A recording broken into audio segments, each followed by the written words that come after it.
AskReddit by Grolsinier7. What didn't you believe until you experienced it? The complete and utter soul-destroying pain from a kidney stone the size of a grain of rice.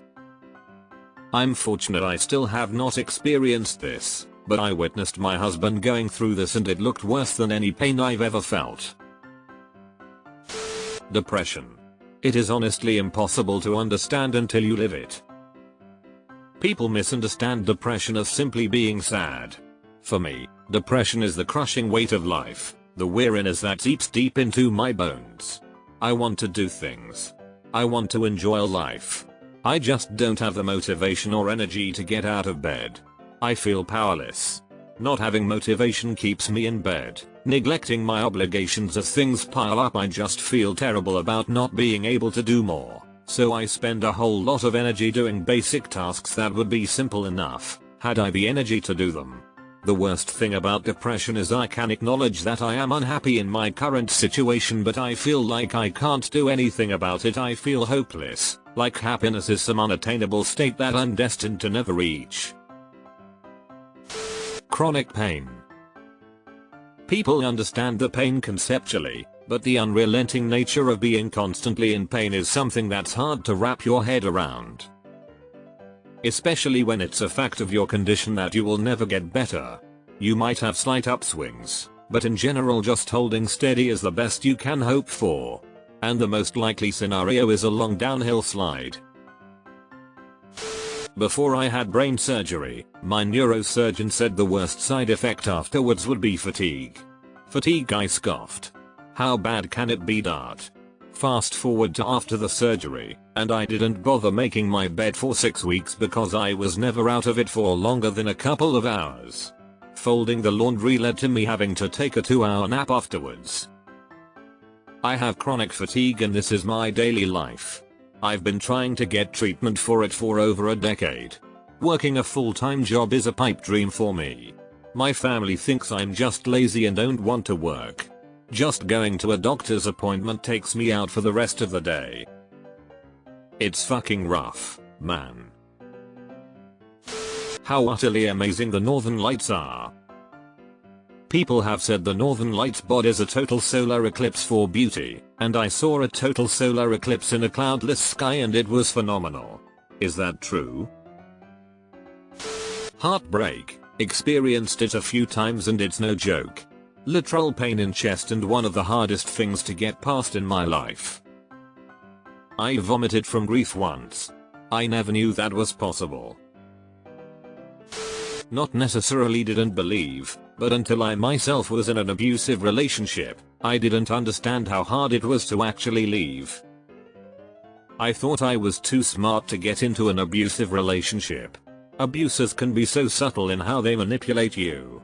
You really don't realize it's happening, especially in the early stages when the love bombing isolates you from your friends and family.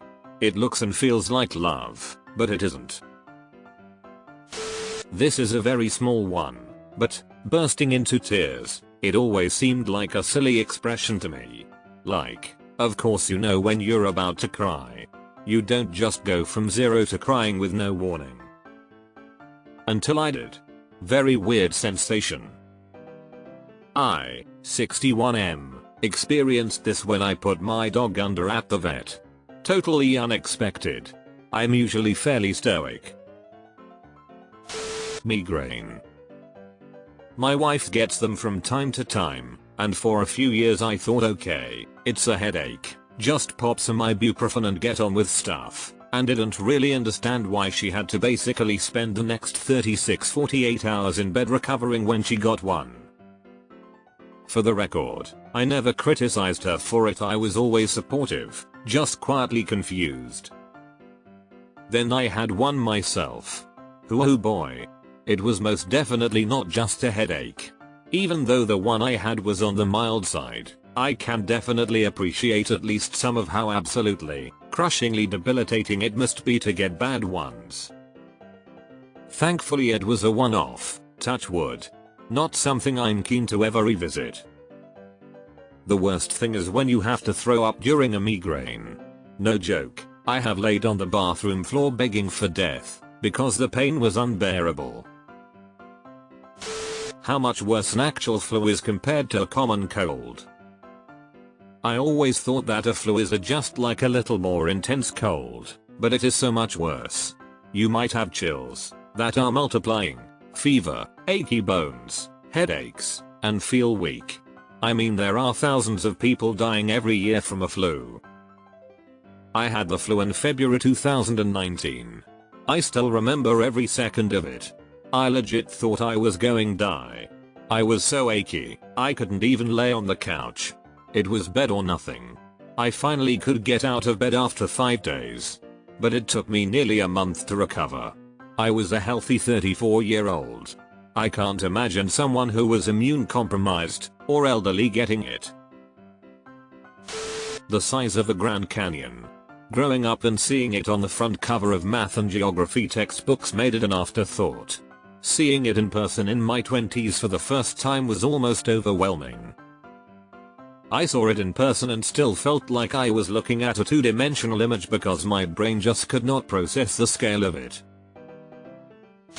How physical a mental breakdown can feel. That sleep paralysis is a scary experience. I now try to sleep with a blanket or a pillow over my eyes so when sleep paralysis does happen, I don't see anything. I've had some terrible audio experiences though, but at least I can't see anything like the demon standing over my bed. Lol, it's been at least a year since my last experience, but the habit stayed. I honestly need a sleep mask. That skinny dipping feels different than swimming a bathing suit on. It's completely different and fantastic. Do it. For me it would be pleasantly plump dipping. If you had told me that there's a small town where the restaurants, bars and delis are also mediocre to bad, that their fast food places are where you go to get higher quality food, I wouldn't have believed it. But then I stopped in Fort Stockton, Texas for a night. What was the worst thing you tried? Domestic abuse. I really just could not believe people didn't just leave, but there are so many factors that contribute someone being trapped. Even big if they can financially and logistically afford it, the psychological effects are wild. I remember crying on the phone talking about how I just couldn't leave, and I truly thought I didn't have a choice even though I had one all along. Took years. This is mine too. I never thought someone who was strong and confident could have this happen to them until it did. I thought of course you'd leave at the first hint of abuse, but it's not as simple as it seems from the outside. I'm not sure if there's a term for it, but the way groups of people can be influenced by each other psychologically in certain situations, like the Stanford prison experiment. I was in a situation at work where a neighboring building was on fire, and our building was filling with smoke. We were told to stay in the building because we would have to keep working. We could have left at any time under our own free will, but everyone stayed because no one took the first step to leave. Later that night some of us had to go to the ER for smoke inhalation. Looking back it's like, why the hell did we all stay? WTF was that all about? If you told me about the situation and I hadn't been in it, I would have said I would have left in a heartbeat, but being in the situation, I stayed. Very strange. You should see how groupthink and manipulation can be utilized as a tool for evil as well. Regular people happily becoming horrifyingly disgusting evil villains simply to be accepted by the group. How easy it is to get addicted to opioids. I was prescribed some and took them once and knew that I could never take them again. Yeah, that feeling of pain changing into pain, no pain, was absolutely amazing, and I totally get why people get addicted to it. Time goes fast. Didn't realize it until I blinked and now I'm 30 for lol. You can slow time back down by seeking out novel experiences, even if they're as simple as walking a different way to work, or going to a different grocery store. These are pretty mundane examples, but we can't all drop everything and spend a weekend in Paris or whatever.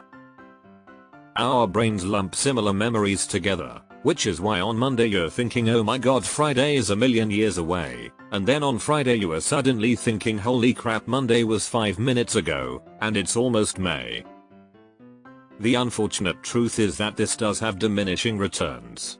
You'll never fully get the novelty of youth, when summer lasted forever and each school year was a lifetime, but you can slow time to a nice comfortable pace. The grief of losing a loved one to suicide. I've experienced loss in the worst forms. Lost my mum very young, my dad passed away from cancer, had miscarriages and lost my fertility. I have grieved in my life. But when my brother recently took his own life, I have never felt as broken as I do now. We had a complicated relationship, but Jesus Christ, no one could have prepared me for the pain of losing him that way. I've lost friends to suicide and know many people who have. I just wasn't prepared for how bad it is. It honestly never really gets easier, you just learn to live with it better. The world keeps spinning and going while you feel the most immense pain and guilt you've ever felt. How life-changing grief is. I'm not the same person I was before my mom died. Your teeth are important. Don't underestimate dental hygiene. Take care of them. Took me 30 years to finally take care of my teeth. I floss every day, use a soft toothbrush, and I brush lighter. I don't know why it took me so long. Meditation benefits.